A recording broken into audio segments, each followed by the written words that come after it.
Hi, this is Dr. Urbi.Ghosh, and this is a video tutorial on how to assemble for the report for my diet analysis for this course that's worth 200 points of your um, grade.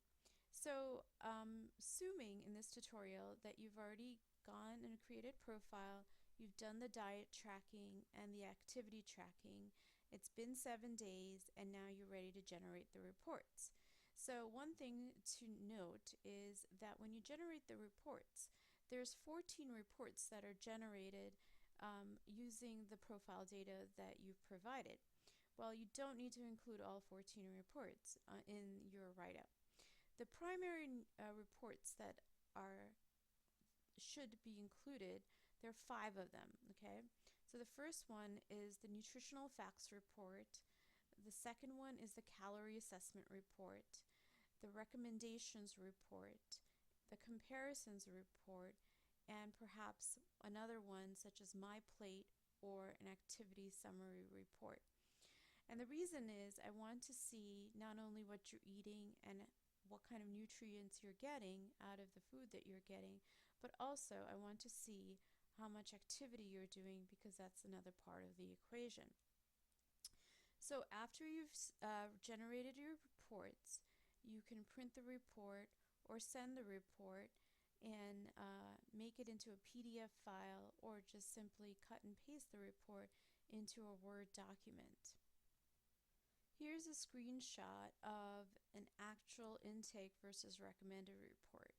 And the key things to remember in this particular report is that you'll have a BMI that's generated. You'll have things like recommended versus how much you actually took in, and then you'll have a percent. And I want you to look through these percentages and tell me the highs and lows, tell me reasons why this is occurring and what the problem areas are. Because you can locate, for example, here in this student has say a low vitamin D level, only 77% of the vitamin D is being taken in. That is in comparison to what is recommended. And you can go through and for yourself and look at the problem areas, and then make sure you use this data, these percentages or servings per day, to back up in your discussion section, and where you analyze the data and answer the questions that I asked you to back up what you are saying with your statements. It's very important. This is a science paper that we need to use the data.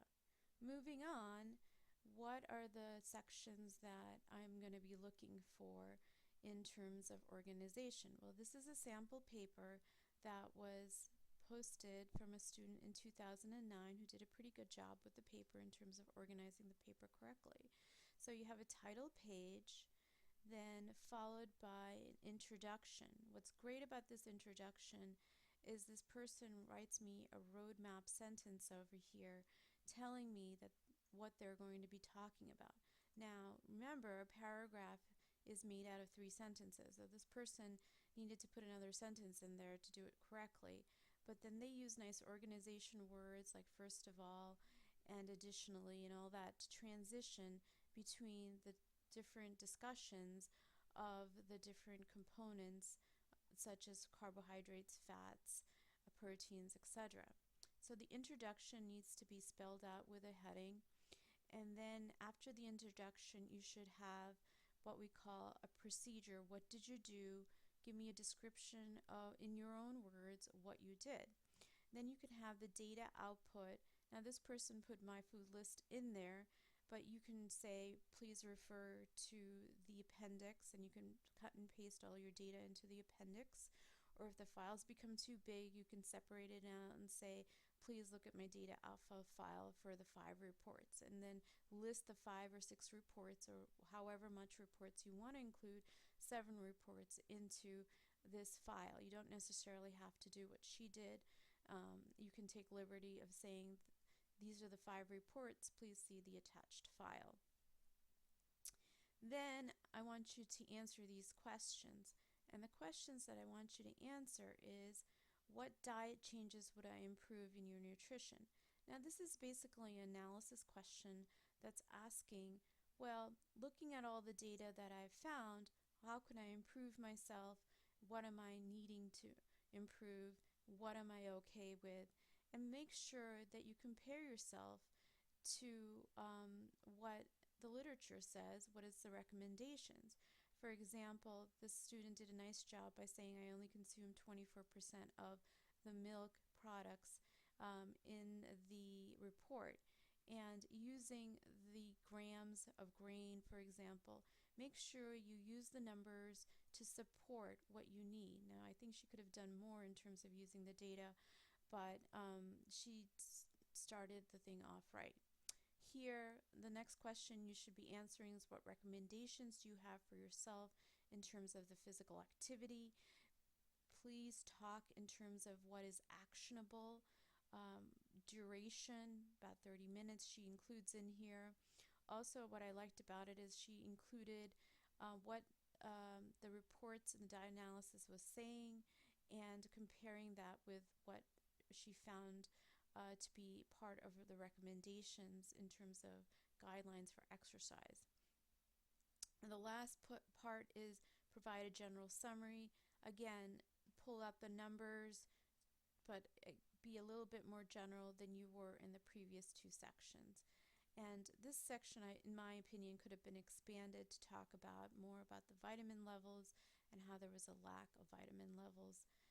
Vitamin D was low, and etc. like that. In conclusions, you should be talking about from the literature what you learned and how that compares to the diet that you saw before you from the reports.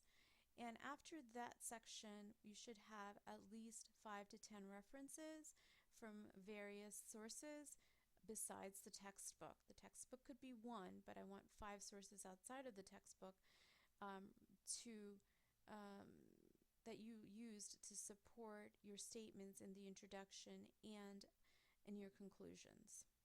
Hope that helps, and let me know if you have any questions about the diet analysis, and include the reports in a separate file, in a PDF file, or in a Word file, or as an appendix.